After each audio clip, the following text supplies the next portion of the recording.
ओम श्री परमात्मने नमः।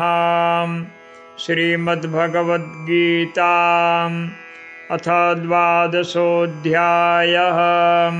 अर्जुन उवाच एवं सततयुक्ता ये भक्तास्त्वां पर्युपासते ये चाप्यक्षरमव्यक्तं तेषां के योगवेत्तमाः। श्रीभगवानुवाच मय्यावेश्य मनो ये मां नित्ययुक्ता उपासते श्रद्धया परयोपेतास्ते मे युक्ततमा मताः। ये त्वक्षरमनिर्देश्य मव्यक्तं पर्युपासते सर्वत्र गमचिन्त्यं च कूटस्थमचलं ध्रुवम् संयम्येन्द्रियग्रामं सर्वत्र समबुद्धयः ते प्राप्नुवन्ति मामेव सर्वभूतहिते रताः। क्लेशोऽधिकतरस्तेषां मव्यक्तासक्तचेतसाम् अव्यक्ता हि गतिर्दुःखं देहवद्भिरवाप्यते।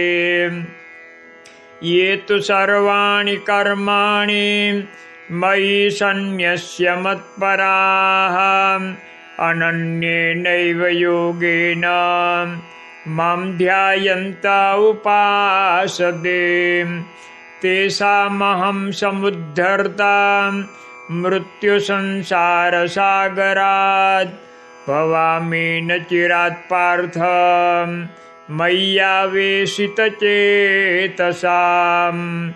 मय्येव मन आधत्स्व मयि बुद्धिं निवेशय निवसिष्यसि मय्येव अत ऊर्ध्वं न संशयः। अथ चित्तं समाधातुं न शक्नोषि मयि स्थिरम् अभ्यासयोगेन ततो मामिच्छाप्तुं धनञ्जय। अभ्यासेऽप्यसमर्थोऽसि मत्कर्म परमो भव मदर्थमपि कर्माणि कुर्वन् सिद्धिमवाप्स्यसि। अथैतदप्यशक्तोऽसि कर्तुं मद्योगमाश्रितः सर्वकर्मफलत्यागं ततः कुरु यतात्मवान्।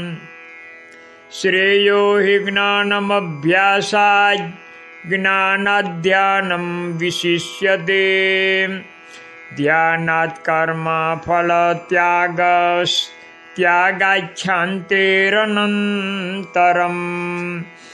अद्वेष्टा सर्वभूतानां मैत्रः करुण एव च निर्ममो निरहङ्कारः समदुःखसुखक्षमे सन्तुष्टः सततं योगी यतात्मा दृढनिश्चयः मय्यर्पितमनो बुद्धिर्यो मद्भक्तः स मे प्रियः। यस्मान्नो द्विजते लोको लोकान्नो द्विजते च यः हर्षामर्षभयोद्वेगैर्मुक्तो यः स च मे प्रियः।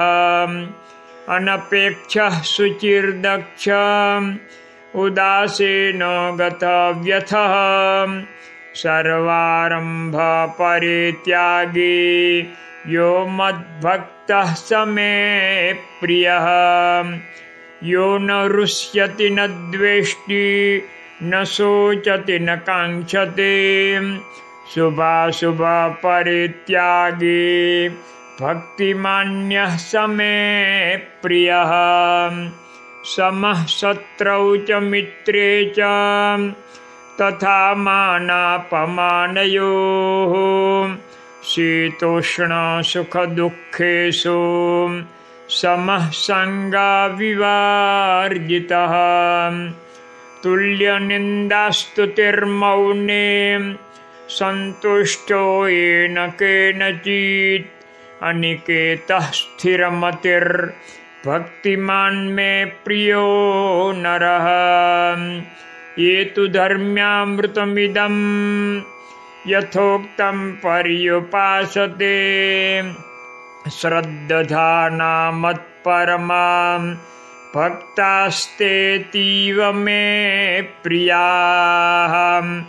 ॐ तत्सत् इति श्रीमद्भगवद्गीतासु उपनिषत्सु ब्रह्मविद्यायां योगशास्त्रे श्रीकृष्णार्जुनसंवादे भक्तियोगो नाम 12